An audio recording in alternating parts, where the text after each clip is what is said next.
Ready to go live. I think we're live. I'm watching it very carefully. I'm watching so carefully that, believe it or not, I think we did it. And it was a couple glitches there for us techno people, but we're here. We're live with you now. Thank you for being here today.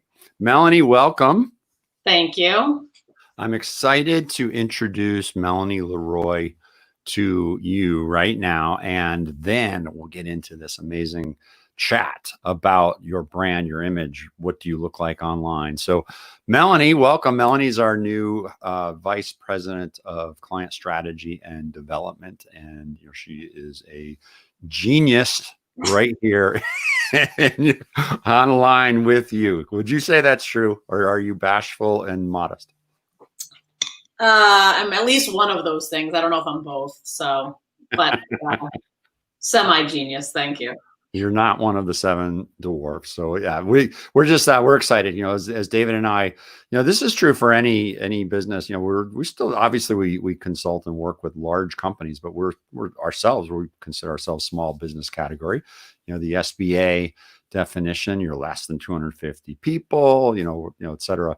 You could be pretty high up there in the millions of revenues and still be considered small business. So we're a small business, and what we recognize is if we want to excel and double and double and double, then to not try to carry more burden on our shoulders ourselves, especially when it comes to relationships and business development, and just our brain power on thinking about clients and what are the strategies that help them, given all of the things that we know how to do. And of course, a lot of you as business leaders and business owners, you're like, man, I just can't get out of my own way. I don't have enough time in the day. I'm trying, by the way, I'm like speaking my own sauce here.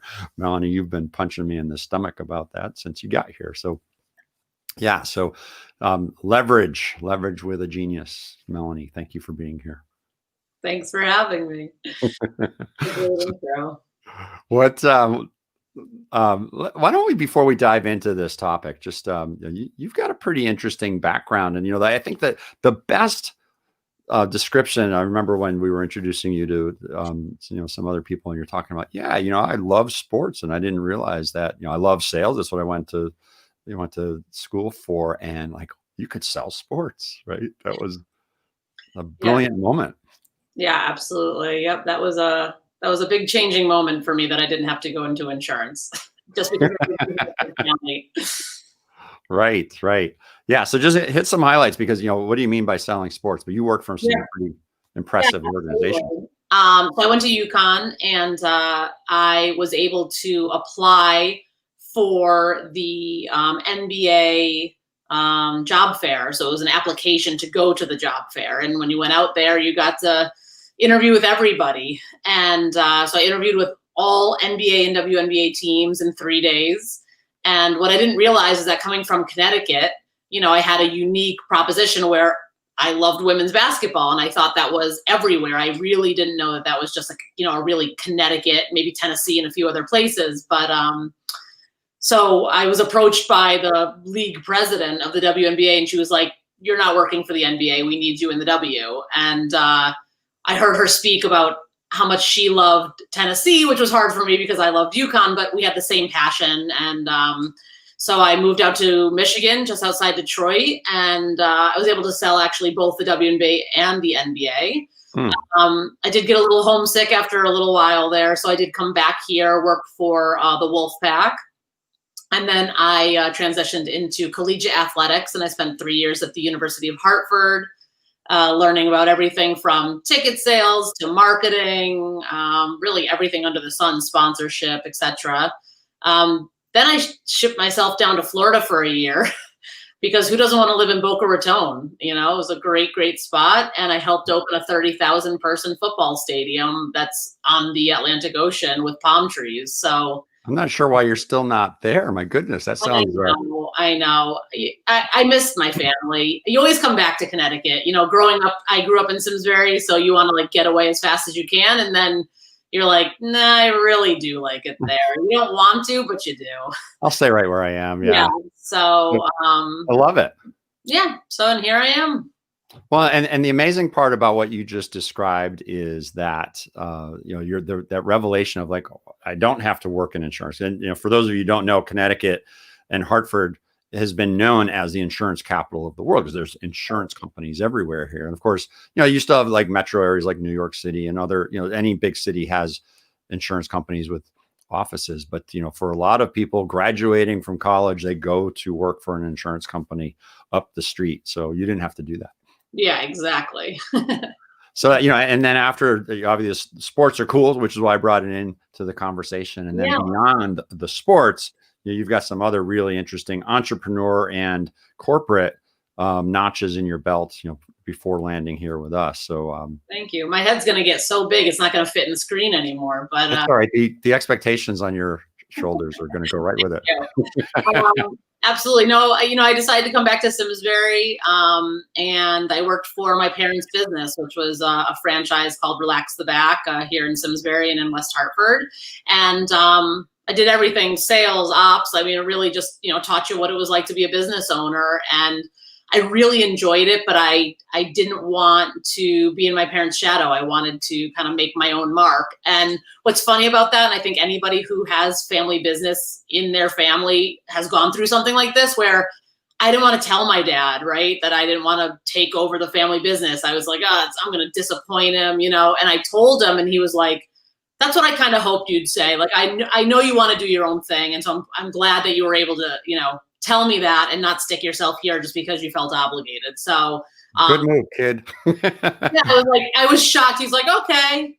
And I was like, oh. Well, there's a lesson there for all of you who are, whose parents do have a business that they started, and you're like, oh my God, I really don't want to work there. And then 30 years later, you're trying to get your kid to take over for you. And if that's not what you want, look at it worked for Melanie, right? It's be honest, have the heart to heart, honest conversation. You'll be better off, right? Yeah, I was actually like, he was like, oh, okay. And I was like, that's it. I've been, just mulling over this for weeks and months. I didn't want to hurt him. And he was like, all right, that makes sense to me. He was like, okay, I probably should have told him earlier. Months of dread solved. Just like I know. That's why you just lick the frog, right? You just do it. So that's right. That's right.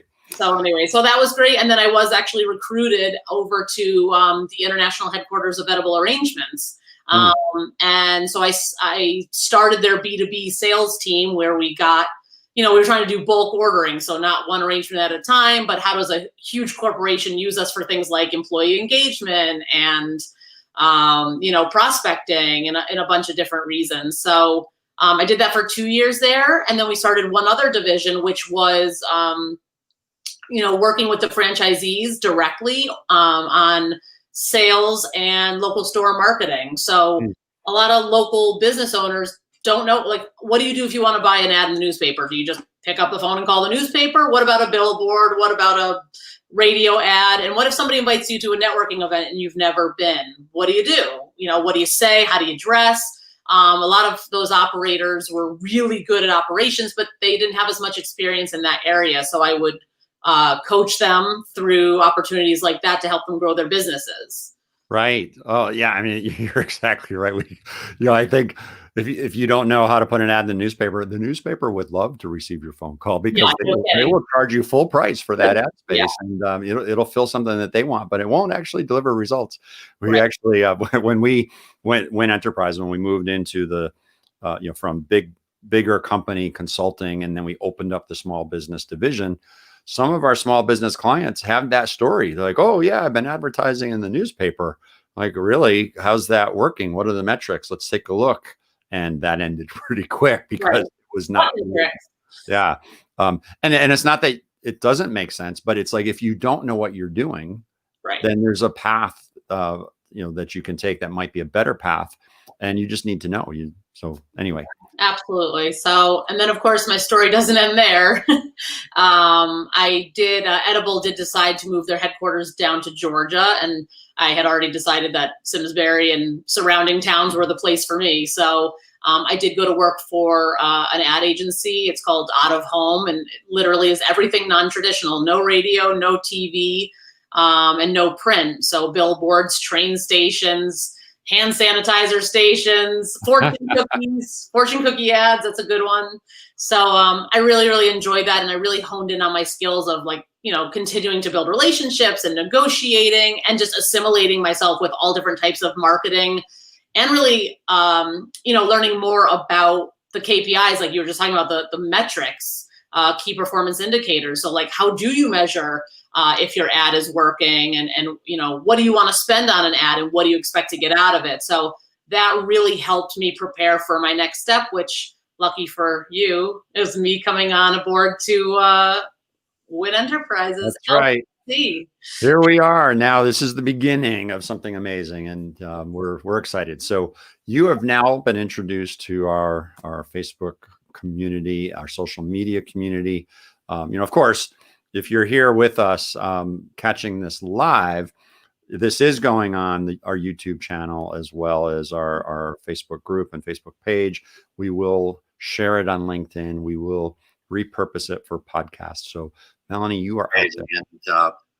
You're out there in the world. So what let's start talking about branding a little bit, because one of the exercises that you did with Win Enterprises, like right away, even before you started working with us, was like, hey guys, let's take a look and see how you're perceived. So without knowing anything about us, without hearing our story and steering your opinion, you started clicking away. Let's put Win Enterprises LLC in Google. Let's put Pete Winarski in Google. Let's see what happens. Let's look at the social media pages and groups and the websites, et cetera, et cetera, et cetera. And of course, we don't always take our own medicine, do we? Right. That's right. Well, and also don't forget that you also checked me out on my social to make sure that I was a good fit for the company as well. It goes both ways for sure. But it's true. I mean, especially in millennial generation, Facebook came out when we were basically at, high school or college. And so it's really important, first of all, even just from a visual standpoint, is Google yourself. Google your name. I did that a couple of years ago and found some shocking surprises. Nothing too crazy, but not things that I would want to represent me today. So it's really important that if you have any of those, or if you're old enough to have a MySpace, you probably don't want those pictures up on the web anymore. So it's just a really good way to go through and make sure you're presenting yourself the way that you'd want to be presented. But that being said, you also want to be a human being. So it's okay if it's pictures of you and your family, you and your dog, you playing volleyball, but maybe not, you doing a keg stand or at the no more beer chugging online. Yeah. So it's always a good exercise. I was pleasantly surprised. I did it today in advance of this meeting, and I just show up in a few places. And I also did my maiden last name. That's important for people that have had a change in last names. You may still exist on the web, with your old last name. So be sure to check that too. But we did, in terms of Win Enterprises, I personally went and kind of scoured around, right? And then somebody who we trust in the community who didn't know anything about Win Enterprises, we also asked them to tear through our pages, try to have an experience. So somebody Googles Win Enterprise, they go to the website, they try and accomplish something, and can you accomplish it easily, and where does the website take you, and what's the feeling you get from us? Do we seem approachable? Do we seem knowledgeable? So it's good to do it yourself, but I also encourage you to have a trusted person who maybe doesn't know you that well, that wouldn't have a biased opinion, that would be able to just go in and see if they can figure out all about you without having to be pointed or tipped off. Yeah, and this is true. Think of this like any product development exercise. It's almost the same thing where you do product development. You're like, oh, I'm going to create this product, and here's what it's going to do, and here's how it's going to land out there in the world. And of course, the mindset that you have when you created it, you're like, it's perfect. It's working ideally. All the conditions are 100% exactly right. And then you say, well, here, try this out, and you hand it to someone else. And you're like, I don't understand it, or it doesn't work, or I press this. What's supposed to happen next? And in your mind, you're like, should be obvious. Why isn't it happening that way? I think the same exercise happens inside of ourselves when we say, okay, well, let's get the website up, and let's get the let's design our Facebook page and our company page, and let's go over to LinkedIn, do the same thing, et cetera, et cetera. And of course, we're doing that in a time frame where we're all busy, right? You've got other elements of your responsibilities, whatever your job title may be. You're a busy person, most likely. And so you're like, oh, Facebook group, that's an interesting strategy. Yes, let's create one of those. And then you put one up. And maybe you did it quickly. Maybe you delegated it down to someone on your team and say, hey, can you just put this up for me? We got to get some people into this. I hear we need to have a group. One point in time back up maybe 5 years ago, we were starting to hear, oh yeah, you got to have a Facebook group tied to like every activity or every different service line. And we started down that path. We realized, what are we doing? We're going to have like 12 different Facebook groups to manage and all get new, fresh content all the time. Like, what a disaster that would have been had we continued down that path. So we should, well, no, we're not going to end up doing that. But of course, the end result is, well, does the thing you created last month reflect the thing that you created 3 years ago when you first thought about it? And does it reflect your website? And does your website even communicate what you want it to in the first place? So, what you just teed up, Melanie, was check and see how you look, and does it match what it is you think? And what I just described is now take that, because maybe you did that for your website, but does that match across platforms? Right. You might be unpleasantly shocked into discovering that, oh my goodness, it doesn't at all. It's not even close. Yeah, absolutely. And I think also on a similar note, whether you're the business owner or somebody within the company, it's important to be authentic, be your true self, but you also want to watch what it is that you're posting, right? So especially in this climate today, you got to be careful about being overly political or anything like that. Now, don't get me wrong, if there's something you're passionate about that you believe in, I'm not saying stand down from that, but I am saying, your customers, you don't know their walk of life, their beliefs, and all of that. So it's important from a business perspective to really stay pretty neutral when it comes to politics and the things that are going on in the world today. I remember complimenting my dentist about how well his team would, just engage people in conversation. And I was asking him about that at one point. He says, yo, man, we stay away from politics. We actually stay away from sports, because even people, it's like, what someone's passionate about, right? And we live right here. The Mason-Dixon line for Red Sox versus Yankees happens to run right through the middle of the company that I used to run operations for. I swear to God. And that was 2004 World Series when the Red Sox ended up coming back down 3 games and beat the Yankees in 7 to go on to win the World Series after that. And the Mason-Dixon line was right there. It was like, 50-50 Red Sox fans, Yankee fans, and they were super passionate. And I don't mind saying right here, I'm a Red Sox fan. That's just the way I am. One of my good friends who was working for me there, that's when I discovered he was a Yankees fan. What a disappointment. You were one of my favorite people. How could you say that? Right?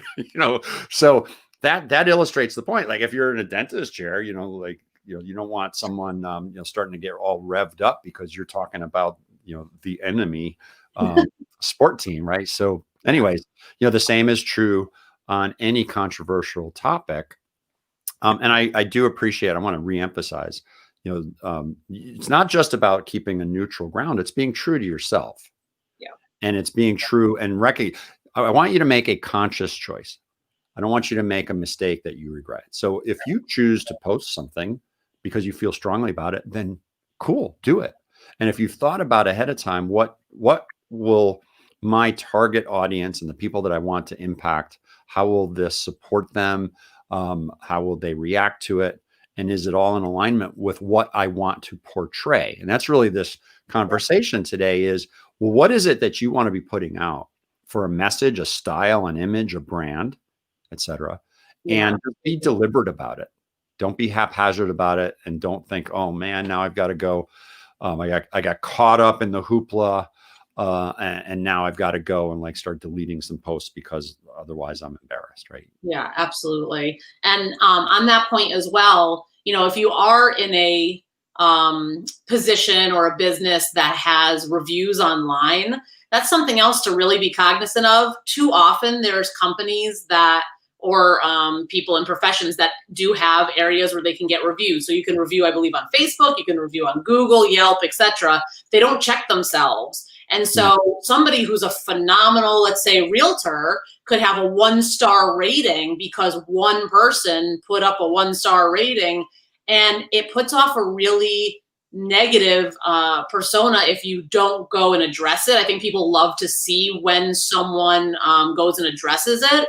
And it's not defensive. It's not like, I know this is you, Sam, and you were a really tough client and I'm a great realtor. Like that's, you definitely don't want to do that, right? So, but it might be like, oh, I'm so sorry to hear that you feel that way about our relationship. Would you be willing to private message me so we could take care of this or discuss it in further lengths? It's the, empathetic, I care about what people think of my company. And truly, if somebody really feels like they should give you a 1-star, you should want to hear what they have to say so that if you did make an error by accident, that you don't do it again. So it is really, really important to be checking in because it's possible you have reviews, positive or negative, from years ago that you don't even know are there. So that's a really important thing to check as well. Yeah. And, this is a conversation that we bring up, not just the online and the image and the views of people just communicating through online surveys and online review sources. But as we recommend, go solicit this information, go find out. There's a lot of companies that track their net promoter score, which is, would you rehire us and would you share and recommend us to someone else on a scale of 1 to 10? And so if it's, if you get people who are answering, kind of 7 and below, that's not really great compared to what your competitors are probably tracking at 8, 9s, and 10s. And so you want to know, like, if you only gave me a 5, man, what's up? You want to check into that and have the conversation, not from an accusatory place, but from a learning, continuous improvement. It's the same as the outside third party person having an experience of your product or service and then sharing back real feedback when you, the designer of that product or service, I thought it was perfect. I thought it was great. We certainly see this in the book world, right? I've got a lot of books that I've been either written, contributed to, published for others, as a aggregator of other people's chapters, et cetera. And many of those end up with 5-star, a lot of 4 and 5-star reviews, and occasionally there's a 3. I don't think I've ever seen one less than 3, and I almost don't want to know now that we've teed this up. But I'll check for you and let you know. Yeah, you take that on as a task. But but you do want to know, right? You want to, because there will be a next one. Now, obviously, if it's your product or service that you're delivering on a daily, weekly basis, and you're serving customers all the time, you're out there and you have an opportunity. If you had a bad day yesterday, think of waiters and waitresses, or in a restaurant, and the service was bad one day. Sometimes it happens. You go to your favorite restaurant and sometimes you get bad service. It just happens. But on aggregate over the course of time, you're like, yeah, there's still a 4.5 out of 5. Easy, slam dunk, love them. One bad day, you have the chance to recover from that if you had the bad day. With a book, it's out there, you're probably not going to rewrite it. Now you could do the next edition. You could certainly, though, learn lessons from how it was received, especially if you're going to write a second book. But then you could take those same lessons into the other interaction points that you have with the world, right? Your customer service really is the way to think about that. So it matters. Yeah, and it's important to also comment on the good reviews. So if somebody gave you an outstanding review, you're the best restaurant they've ever been to, or you're such a phenomenal realtor, you should comment on those as well and just say, like, hey, it means a lot that you took time. Most people only take the time to give bad reviews. So if somebody takes the time to go out there and sing your praises, it's all about having a finger on the pulse. People want to know that you care, that somebody cares about you enough to share you with their network. So don't just respond to the bad ones. You should be checking in on everything. And you see that a lot on like Travelocity or hotel websites, right? If someone's like, oh, the shower was really cold, the person's like, oh, I'm so sorry, please get in touch with us. If the next person says, this is the best hotel I've ever stayed in. They're like, oh, thank you so much for taking the time to stay at our hotel. It's very meaningful. You like to see that because you're like, wow, they're really engaged. So I think that's really important as well, is don't just focus on the negative. Make sure you're also celebrating the wins. Yeah, that's right.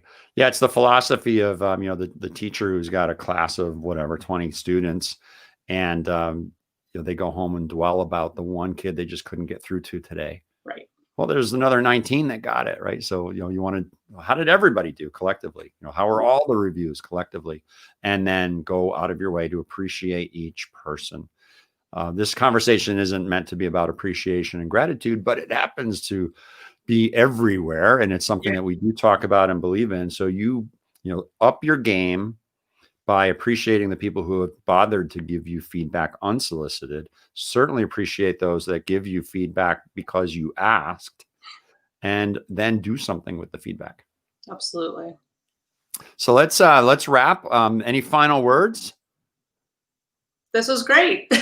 Let's do it again sometime. That's it. We'll do plenty of these, and we're really glad, Melanie, that you're here, and we're glad that all of you listening here and watching this Facebook Live are here with us, because this is why we're here. We're here to help you with some of the ideas and tips. We've been around the block. You just heard Melanie's background. Some of my story and our story at Win Enterprises, and we've helped tons of companies and tons of business leaders. And it's all about you. It's helping you to get the results that you deserve.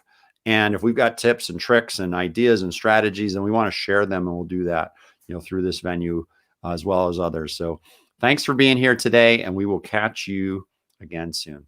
Take care, everyone. Bye.